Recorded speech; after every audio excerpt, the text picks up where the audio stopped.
Oke, halo semuanya. Selamat datang di podcast Ngopi, ngobrol bareng Kor Prodi. Kali ini kita akan ngobrol santai dengan Kor Prodi yang ada di FBS Unesa. Oke, sebelumnya kenalin aku Rahma dari FBS. Hari ini kita akan bahas seputar prodi-prodi yang ada di FBS Unesa. Dan kali ini, kita dengan Kor Prodi S1 Pendidikan Bahasa Mandarin. Halo, selamat pagi Pak Amri. Selamat pagi Mbak Rahma. Oke, bagaimana kabarnya Pak? Alhamdulillah baik. Ya, Mbak Rahma gimana? Alhamdulillah Pak, saya juga baik sekali. Ya. Oke, mungkin langsung saja ya Bapak. Terima kasih sudah meluangkan waktunya Bapak untuk mengisi podcast dengan saya. Oke, kemudian mungkin Bapak bisa dijelaskan sedikit mengenai Prodi S1 Pendidikan Bahasa Mandarin ini seperti apa? Baik, terima kasih. Prodi S1 Pendidikan Bahasa Mandarin ini merupakan prodi yang bisa dikatakan baru karena baru berdiri 2010 begitu, dan mempunyai visi untuk menjadi program studi yang unggul berbasis edupreneurship dan berwawasan global. Oke, baik Bapak. Kemudian Bapak, untuk profil lulusan dari pendidikan bahasa Mandarin ini seperti apa Bapak? Banyak sekali alumni-alumni Mandarin yang berkiprah, tidak hanya menjadi seorang guru, tetapi juga berkecimpung di dunia usaha dan dunia industri. Ada juga yang mendirikan semacam lembaga kursus, kemudian ada juga yang bekerja sebagai dosen. Ketika mereka lulus S1, kemudian dia melanjutkan kuliah S2 di Tiongkok, begitu lulus. Ada yang mendaftar di UM salah satunya begitu ya. Ada juga yang menjadi PNS di SMA yang ada di Jogja. Wah, banyak sekali ya teman-teman dari lulusan-lulusan dari pendidikan bahasa Mandarin ini. Ada yang sebagai tenaga pendidik, kemudian juga ada yang berkarir di industri, dan juga ada yang melanjutkan kuliahnya sampai di Tiongkok ya Bapak ya. Wah, sangat menarik sekali. Kemudian Bapak, adakah daya tarik utama atau keunggulan dari prodi pendidikan Mandarin sendiri? Ya, terima kasih Mbak Rahma. Prodi Mandarin ini barangkali merupakan satu-satunya prodi bahasa asing yang mempunyai native speaker. Oh, ada native speakernya teman-teman. Ya. Berarti mendatangkan langsung Bapak? Mendatangkan langsung. Saat ini ada 5 native speaker yang semuanya memang dibantu oleh CI. Confucius Institute. Artinya sudah disediakan oleh CI Mandarin, tinggal menggunakan jasa dari native speaker tersebut.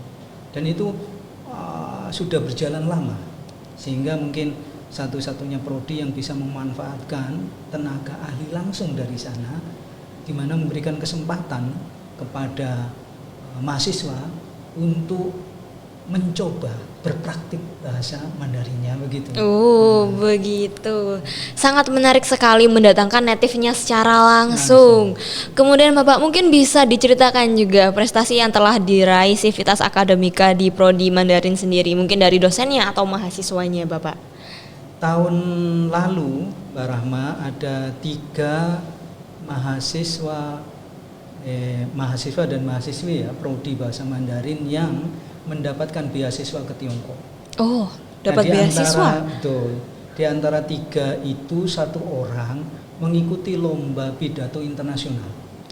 Mengikuti pidato internasional. Dan ternyata juara 1. Juara 1 Bapak. Tingkat mahasiswa asing yang ada di Tiongkok. Iya. Wah, sangat keren sekali. Muhammad Lutfi. Muhammad Lutfi. Sekarang iya. sedang mengambil skripsi begitu. Wah, sangat luar biasa sekali. Kemudian Bapak mungkin bisa dijelaskan juga, kira-kira kalau teman-teman ini mengambil bahasa Mandarin, kira-kira apa saja yang akan dipelajari Bapak? Banyak sekali. Jadi belajar bahasa Mandarin itu tidak hanya belajar dari sisi kebahasaannya saja, misalnya bagaimana itu mendengar, bagaimana itu membaca, bagaimana itu menulis maupun berbicara, tidak hanya seperti itu, tetapi sisi yang lain juga ada. Misalnya dari segi budayanya, dari segi sastranya, atau penerjemahan. Nah, seperti itu, sehingga mendukung mahasiswa nanti ketika berkecimpung di dunia usaha dan dunia industri, mereka yang disebut dengan alumni tadi bisa memanfaatkan ilmunya untuk menggunakan kemampuan bahasa Jepangnya bekerja baik itu di dunia pendidikan juga di dunia usaha dan dunia industri. Oh. Sehingga bisa tercover semuanya begitu. Oh, bisa tercover ya, tidak hanya dari segi bahasa tapi Betul. juga dari budayanya juga. Budayanya jadi juga. sangat lebih beragam gitu ya, Lebih Pak. beragam, Lebih beragam. Kemudian Bapak mungkin bisa dijelaskan juga kira-kira fasilitas penunjang yang ada di Mandarin ini seperti apa, Bapak? Baik. Semua kelas yang ada di Mandarin itu semuanya sudah ber-LCD begitu ya. Kelasnya kalau di T8 ini ada 7 kelas dan ditambah satu kelas di T14. Oh, Begitu. satu lagi di T14. Ya, betul.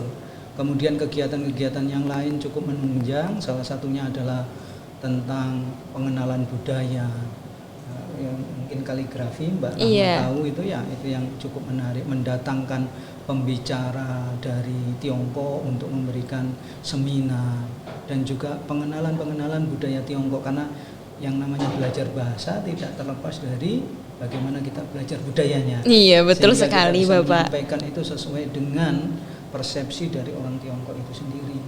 Ah, baik. Oke, kemudian Bapak dari prodi S1 Mandarin sendiri kira-kira mahasiswanya bisa lulus berapa semester, Bapak? Prinsipnya begini, kalau mahasiswa lulus itu kan 8 semester, Iya, Bapak. berarti 4 tahun. Tetapi tidak menutup kemungkinan bagi mereka yang rajin. Oh, betul. Kemudian mempersiapkan skripsinya itu sedari awal, itu dia bisa lulus 7 semester. Dan sesuai dengan peraturan Kemendikti bahwa lama atau batasan akhir belajar itu untuk mahasiswa S1 adalah 7 tahun Iya, atau 14 Bapak. semester. 14 Tapi semester. Prodi Mandarin tidak menginginkan seperti itu, sehingga dengan harapan semakin cepat lulus semakin baik. Semakin baik, Iya, baik. Iya. Oke, mungkin ada pesan Bapak untuk teman-teman kenapa harus pilih pendidikan Mandarin? Ya, sobat bahasa yang mendengarkan podcast ini gitu ya, kalau Anda ingin berkecimpung dalam dunia kemandarinan, pilihlah prodi pendidikan bahasa Mandarin. Anda dicetak bukan hanya untuk menjadi orang yang berkecimpung dalam dunia pendidikan bahasa Mandarin, tetapi berpeluang besar untuk bekerja di dunia usaha dan di dunia industri. Oleh karena itu, investasi Tiongkok yang begitu besar saat ini kesempatan Anda untuk berkiprah, baik itu di dalam negeri melalui perusahaan Tiongkok yang ada di Indonesia maupun melanjutkan S2 di Tiongkok, karena kesempatan untuk mendapatkan beasiswa itu luar biasa. Satu lagi, Prodi Mandarin tahun ini telah membuka yang namanya program double degree. Artinya apa? Bahwa 2 tahun di UNESA, 2 tahun di Tiongkok. Kesempatan itu besar sekali, sehingga ketika Anda nanti lulus, teman-teman mahasiswa, calon mahasiswa maksud saya, Anda akan mendapatkan 2 sertifikat, yaitu satu ijazah dari UNESA dan satunya ijazah dari Tiongkok, universitas yang mempunyai kemitraan dengan kita. Oleh karena itu, kalau Anda semua calon mahasiswa yang mendengarkan podcast ini, kalau Anda ingin menekuni dunia Mandarin, tidak ada kata lain selain prodi pendidikan bahasa Mandarin UNESA. Oleh karena itu, mantapkan pikiran, hati dan jiwa Anda untuk memilih prodi pendidikan bahasa Mandarin UNESA ini. Sampai jumpa di prodi pendidikan bahasa Mandarin. Zaijian. Oke, baik, terima kasih Bapak atas waktu dan penjelasannya. Semoga podcast hari ini bisa menambah wawasan dan menjawab pertanyaan dari teman-teman. Saya Rahma, sampai jumpa di kesempatan berikutnya. Dadah. Terima kasih.